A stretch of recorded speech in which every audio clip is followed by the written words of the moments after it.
Taiwan, I'm Brossard with news from here in Taiwan and around the world. Taiwan's main political parties are criticizing each other ahead of a goodwill forum between Taipei and Shanghai. That's after Shanghai's delegation excluded Taiwanese politicians critical of Beijing from a lunch invitation. Cadence Quaranto reports. A lunch at the upcoming Taipei-Shanghai Forum is coming with a side of controversy in Taiwan. Shanghai's delegation has excluded members of Taiwan's Democratic Progressive Party, or DPP, from a meal it will host for Taiwanese officials during the forum, starting on Tuesday.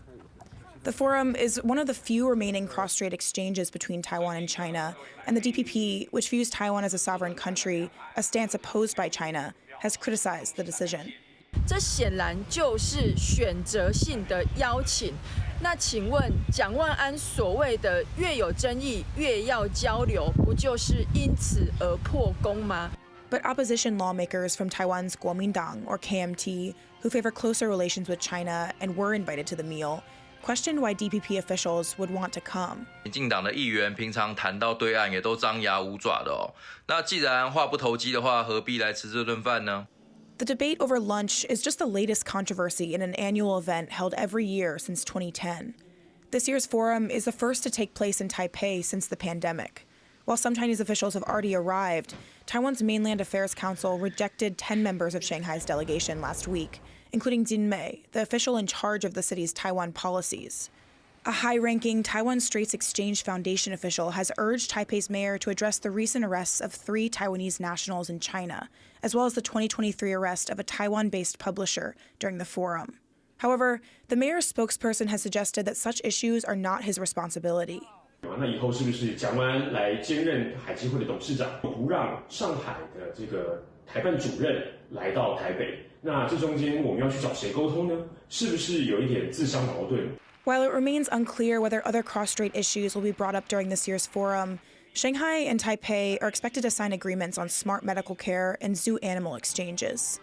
But with every part of this visit proving contentious, any deals signed are sure to come under scrutiny. Ryan Wu and Cadence Quaranta for TaiwanPlus. Across Southeast Asia, thousands of Indonesians are carrying out online scam operations. But it's a case of the scammed becoming the scammer. These people are forced into the work after being tricked to move for better job opportunities. Cadence Quaranta reports. When this Indonesian fruit seller signed up for an IT position in Cambodia, he was looking for a better job. Instead, things got much worse. He was forced to work as an online scammer for 14 hours a day in a compound surrounded by armed guards. Dari pagi nih sampai malam ngeliatin komputer tanpa jeda dan hanya jeda paling 10 menit gitu. Itu otomatis akan ada rasa ngantuk, itu pun langsung di-strum. Di-strum pakai kayak stick gitu kan, atau dipukul. Jadi ya memang kayak ada secara mental pasti ada kayak kenapa bisa kejebak sama dunia kayak gitu. He's not the only one. Over the last few years, thousands of Indonesians have moved to nearby Southeast Asian countries in the hopes of finding better jobs, only to find themselves forced to work for international scam operations.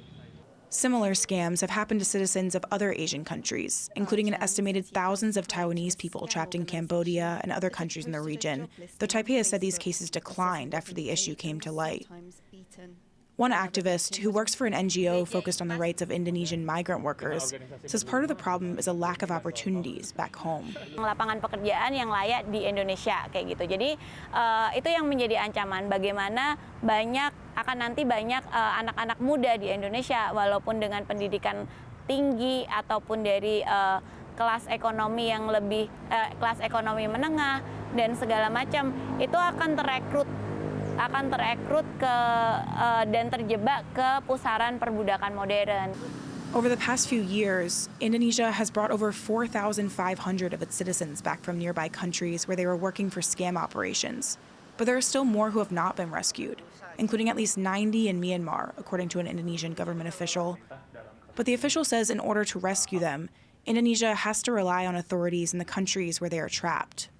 Jadi kita tidak bisa mengintervensi sistem hukum negara setempat, mengintervensi kewenangan dan kedaulatan negara setempat, walaupun itu terkait dengan pelindungan warga negara. Jadi yang melakukan evakuasi atau rescue itu adalah otoritas yang berdaulat di negara setempat. The official also warns that some Indonesians may not be victims, but willing participants in online scamming, complicating this problem that involves Indonesians in countries all across Southeast Asia. Hank Su and Keynes Quaranta for TaiwanPlus. Climate change is forcing farmers around the world to adapt in order to survive. On the coast of East Africa, seaweed has emerged as a much-needed source of revenue. Our reporter Sandy Chi explains. These farmers are harvesting seaweed in their village on the Kenyan coast. This wasn't always their crop. In the past, many of these farmers grew cassava and maize. They shifted to farming seaweed because of higher temperatures, rising sea levels, and drought that have made farming the land increasingly difficult. Seaweed farming was introduced to Kenya in 2008 and has since expanded to cover 20 villages. Investment has brought improvements in infrastructure and electricity, and more economic opportunities, especially for women, who play leading roles in seaweed farming, while the men of the villages usually make a living from fishing. Seaweed farming ndio yani inachukua pakubwa katika kulipia karo za watoto. Hata mzee akiniongeza pesa, huwa mimi tayari niko na zamani nafanya kuongezewa tu ngalipia watoto shule. In 2022, Kenya produced around 100 tons of seaweed, worth over $30,000, according to the Kenya Marine and Fisheries Research Institute.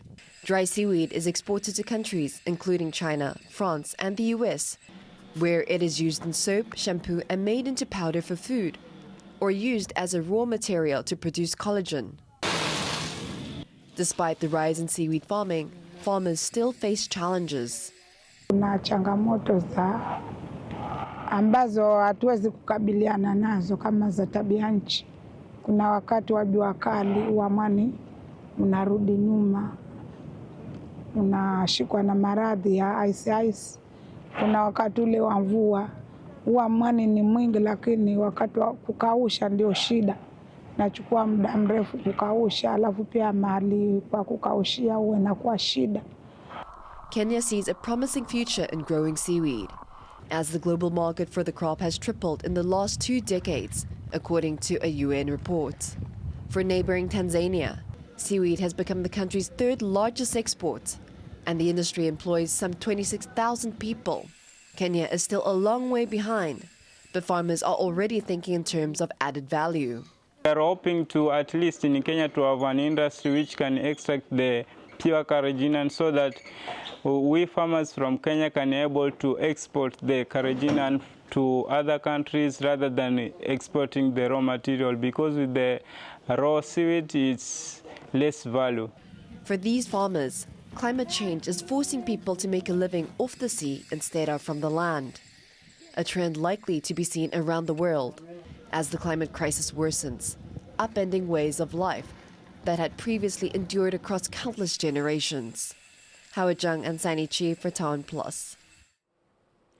A hotel development project in Taiwan's southeast is drawing backlash from environmentalists and a local indigenous group. The 300-room resort project is expected to take up over 70,000 square meters of hillside on the outskirts of Taitung. Because the project is on private land, it does not require approval from local indigenous communities. But members of the Binuyumayan indigenous group say they worry the resort will impact the ecology and the traditional hunting grounds of the village of Gasavagan.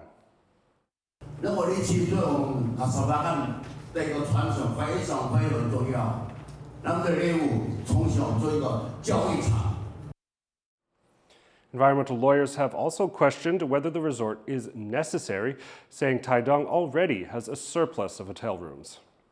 Thank you for watching What's Up Taiwan. Before we go, we bring you your daily dose of cute with images of more than 200 sea turtles released on a beach in Panama. I'm Philip Brossard. Take care, and we'll see you next time.